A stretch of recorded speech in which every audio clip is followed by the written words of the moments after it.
Je te dis, c'est la justice des vainqueurs. C'est tout. loolu dafa yomb trop, c'est la justice des vainqueurs. Tu veux que je te dise quoi? Mais Ibou, loolu dafa yomb trop. ñoom ils ont révoqué juste le maire.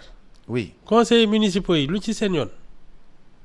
xanaa ñoom danañ dajaloo sax comme ils n'ont plus de maire dajaloo sax seet keneen ku koy remplacer wala du loolu. Et puis ce qu'il y a de bizarre dans cette affaire Boubs, c'est que Barthélémy Diaz, contrairement, parce que xam nga dañu changer l'histoire de l'élection des maires là, hein? Mais un maire de ville là, c'est le suffrage universel. On a voté pour un maire, pas pour un conseiller municipal. xam dafa am conseiller municipal yi ak maire kii mooy suñu maire. Il a une légitimité. L'affaire man gisuma leneen lu dul la justice des vainqueurs ou l'injustice des vainqueurs su la neexee. Oui, c'est pas autre chose, hein. Amul leneen. Mais Ibou, si le Sénégal a toujours fonctionné comme ça. Ouais, lii ngay wax ni c'est très sénégalais. Boubs, Wade a toujours gagné Dakar 83, hein? Mais xam nga musul nekk maire de Dakar. Ah, c'est ça. Mais il y a un dysfonctionnement dans le pays alors, ou dans notre système. Loolu ngay wax nag yow chaque jour ma ne ce pays marche sur la tête. Je te jure, c'est aussi bête que ça. C'est que c'est l'enjeu qui fait que nit ñi amuñ ci sago. L'enjeu de la ville de Dakar. Ah oui. En politique, en finance ak yooyu, mais Boubs, à part présidence de la République, mairie de Dakar moo fi gën a kii moo fi ëpp daraja. À part la présidence. Ah oui. Maire de Dakar mënta ëpp daraja. Premier ministre. Waaw. Si. Ah bon? Ah, le premier ministre décret moo koy nommé wala du loolu. Waaw. Maire de Dakar non, tu es élu d'abord amoo patron. Tu n'as pas de patron. Et ba pare nag Dakar 50 milliards de budget et puis la visibilité yooyu mais kilifa dëgg maire de Dakar kilifa dëgg la. C'est pas un rigolo. Malheureusement souvent on a mis là-bas parce que c'est un poste tellement influent que soo fa defee ku am personnalité soo moytul dalay daaneel. Tu sais les Tanor là. Ousmane Tanor Dia. waaw xam nga waa ji nekkoon ñaari tali la xaw ma nu mu tudd. C'était lui la tête de liste de la coalition en 2008 xaw ma 2009. Il y a un vieux socialiste là. Niass. Doudou Issa Niass. Moom moo naroon nekk le maire en principe tête de liste. Mais ñoom Tanor noo ko ne non bàyyi Khalifa, tu sais il est plus politique que toi que. Mais dès que Khalifa Sall s'est installé, il a pris l'ascendant sur tout le monde. Mon problème avec Tanor, c'est ça? Wala da nga fàtte loolu? Ousmane Tanor Dia. Il voulait sa place après. Après, il voulait être premier secrétaire du Parti socialiste. Waaw ba pare bëgg nekk président de la République. Kay loolu tax Macky Sall ak Tanor Dieng sot ko. C'est l'envergure du maire de Dakar. Boubs soo jëloon weñ def ko maire de Dakar léegi mu yilif nit ñi xam nga weñ mouche buy naaw. ay c'est ça. xaalis bi bëri na enjeu yi bëri nañu visibilité bi bëri na et tu es élu tu es pas nommé par un décret yooyu mais moo tax pour eux c'est une question de vie ou de mort c'est pas du chahut. yaa ngi may xool d'un air bizarre. Non dama lay xool d'un air bizarre parce que c'est pourquoi j'ai entendu quelque part daf may rey mbaa ma rey ko. C'est une question de vie ou de mort. daf may rey mbaa ma rey ko. C'est ça. Politiquement je veux bien dire daf may rey mbaa ma rey ko. man daal yaa ci boole politiquement. non politiquement lay wax Ibou non fii nii dañ lay woo léegi ne la histoire de mort bi foo ko déggee politiquement bàyyi ma dal si politiquement. xam nga fi mu nekk ni convocation yi dañuy doo dàq. waaw man waxuma dara na leer.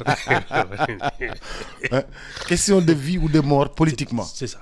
non c'est très très sérieux. J'ai bien entendu dina ma rey mbaa ma rey ko politiquement. man de dégguma dara. man dégg naa ko je ne suis au courant de rien du tout.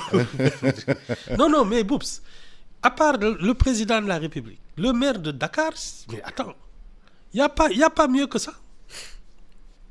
Et foofu mën nga fa toog di xaar présidence de la République parce que c'est le dernier échelon. Mais Boubs, le maire de Dakar n'a pas de patron. Le premier ministre en a un. C'est ça le problème. Donc looloo waraloon xeex bu bëri bi ci Dakar diggante Lamine Diack ak Bourgi. Il y a eu des xeex et des casses et des jamante partout dans Dakar. Oui. Après avec Mamadou Diop aussi. Mamadou Diop ak xaw ma ñan la doon rentel. Il s'est agrippé. Mais le problème c'est que Mamadou Diop il n'a jamais eu l'ambition de remplacer Abdou Diouf wala yooyu. Moom il était à Dakar jàpp njàmburam kenn déggu ko ci leneen. Mais dès que tu cherches autre chose que la mairie de Dakar, tu deviens un danger public. te li ma lay wax nii Wade sondage 83 xaw ma 84 moo wane ne il a toujours été majoritaire à Dakar suñu buureewuloon suñu trafiqué wuloon des élections là hein jusqu'en 2001 Wade serait le maire de Dakar depuis 86 xaw ma.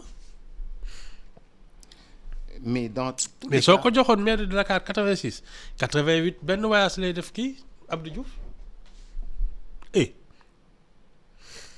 ça n'a rien à voir. Mais Barthélémy Diaz, pourquoi mënul dem feneen def conférence de presse? Pourquoi il veut le faire? Non, mais il a dit qu'il voulait montrer. Non, d'abord il a introduit des recours. Ensuite, il a voulu prouver que communiqué police bi de ñoom mosuñu koo kii looloo ko fa yóbbu xam nga moom dafa am fit. wax na c'est pas quelqu'un qui va se laisser faire comme ça de. non dafay wane ne ñi policiers yi ñoo ne woon mosuñu baare. kaay lañ moon leen c'est tout. bëgg wane ni police lu mu wax du dëgg. waaw ba pare moom c'est le général qui est au devant des troupes c'est pas lui qui reste chez lui en disant génnal na xeex moom mooy jiitu dafa am fit c'est pas un poltron kaay am nañ kan de xam nga fi dafa am généraux yoo xam ne dañuy toog seen kër ne xeexi leen ñoom du ñu génn. kii moom du def loolu moom day jiitu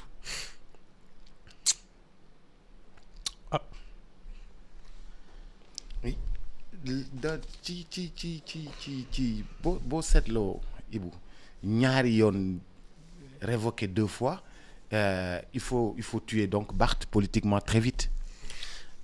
Ce que je sais c'est que moom il est parti de très loin mairie Mermoz Sacré-Cœur. À l'époque où les socialistes étaient dans l'opposition xam nga xeex na fa ba toog fa.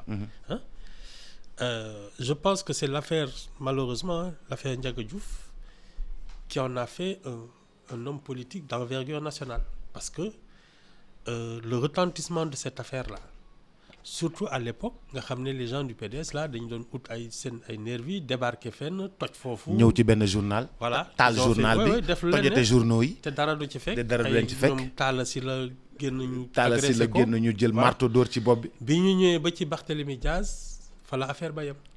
Barthélémy Diaz moo sauvé Dakar. oui. sauvé nit yi et puis nit ñi. sauvé nit ñi parce que nervis yi dañ doon koj ku nekk di dóor. à partir de là il a commencé à décoller. ñëpp xam ko kii Boubs il s'est fait tout seul et ça tu sais la différence entre quelqu'un qu'on fabrique et quelqu'un qui se fait tout seul c'est que ki nga fabriqué moom mën nga ko defar mais ki jógal boppam il a des ressorts personnels pour le défaire ça va être difficile façon man daal comme ñoom ñoo doon ànd ku nekk di woye sa moroom doomu ndey fee laay taxaw bu ma deret bi laa non mais Ibou comme ni nga ma ko jàngalee nee nga ma ay affaire doomu nday wóoratul. man de bés buñ. yaay sama doomu nday wóoratul bés boo ma commencé wooyee doomu nday daal ma reculer.